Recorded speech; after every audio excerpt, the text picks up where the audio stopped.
The security service of Ukraine blew up the Crimean Bridge underwater. Now the structure is in a state of emergency. This was reported by the SBU. It is noted that the operation lasted several months. In particular, SBU agents mined the supports of the overpass, which was illegally built by the Russian Federation. As a result, today, June 3rd, without casualties among the civilian population, at 4:44 a.m. the first explosive device was activated. According to the SBU, the underwater supports of the piers are heavily damaged at the bottom level. 1,100 kilograms of explosives in TNT equivalent contributed to this. In fact, the bridge is in a state of emergency. The chairman of the SBU, Lieutenant General Vasyl Malyuk, personally supervised the operation and coordinated its planning. God loves the Trinity, and the SBU always brings its plans to an end and never repeats itself. Previously, we hit the Crimean Bridge twice in 2022 and 2023. Therefore, today we continued this tradition underwater. There is no place for any illegal objects of the Russian Federation on the territory of our state. Therefore, the Crimean Bridge is an absolutely legitimate target, especially considering that the enemy used it as a logistical artery to supply its troops. Crimea is Ukraine, and any manifestations of occupation will receive our harsh response, said Malyuk.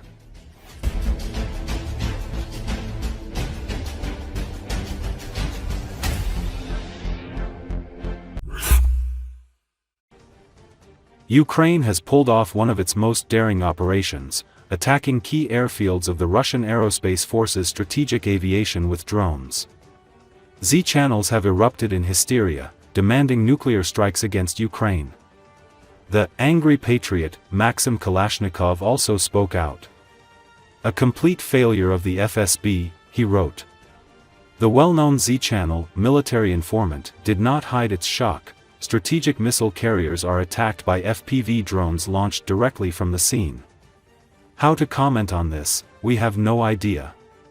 An officer of the Russian Armed Forces, Z-patriot Ivan Otrakovsky, spoke out. He blamed the Kremlin for the failure. So that you understand. The airfields were not protected or covered in any way.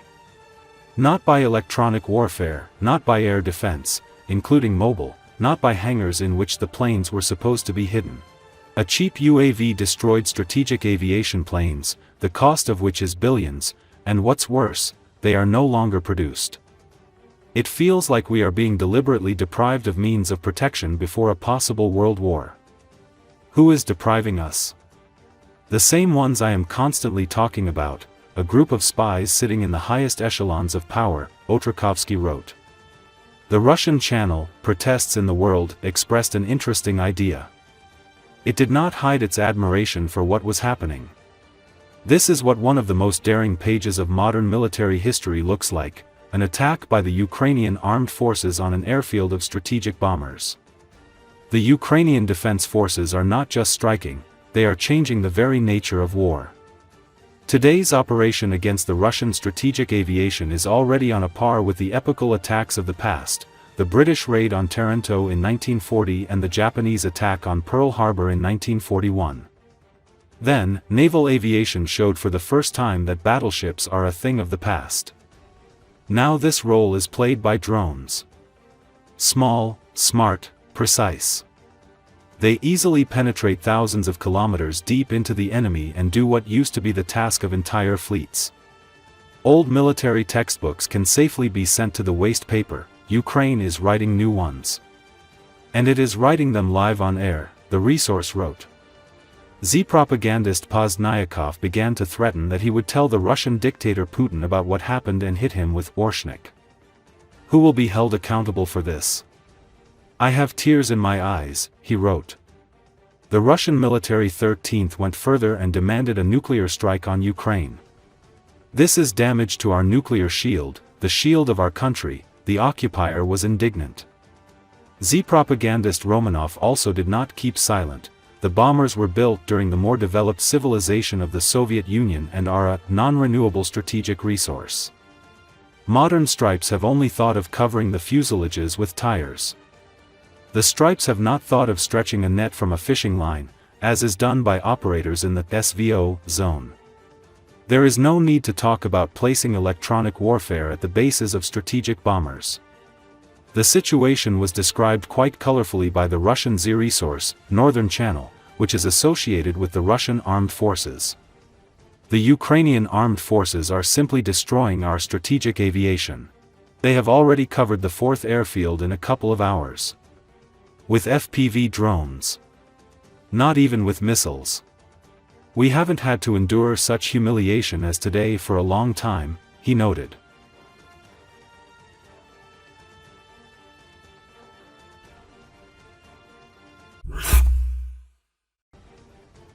Ukraine has launched another massive drone attack against Russia.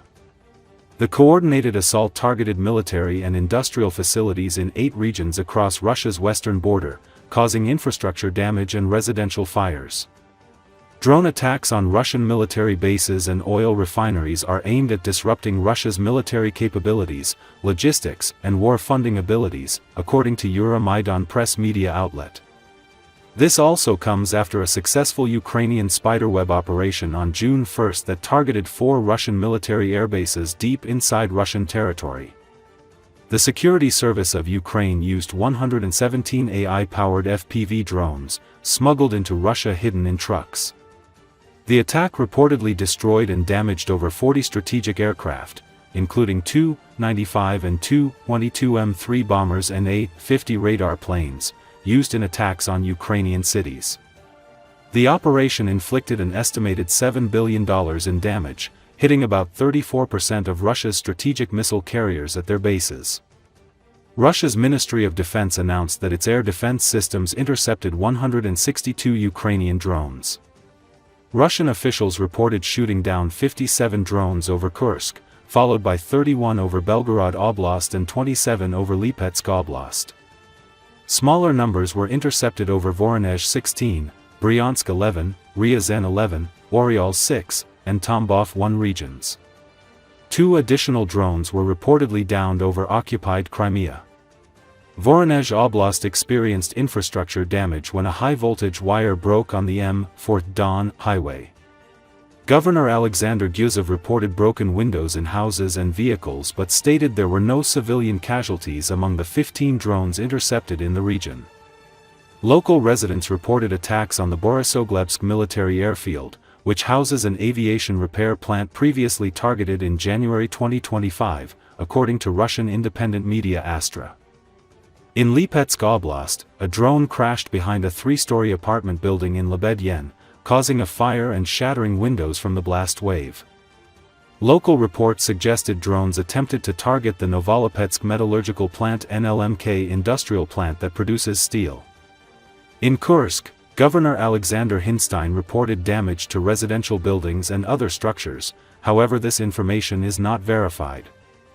Debris from intercepted drones struck the upper floors of a 9-story apartment building on Dmitrov Street, damaging at least 2 apartments. 2 houses in the city's private sector caught fire, though no official casualty reports were released at the time. The city of Ryazan experienced more than 10 explosions during the night, according to local telegram channels. Regional authorities reported damage to vehicles and residential building windows.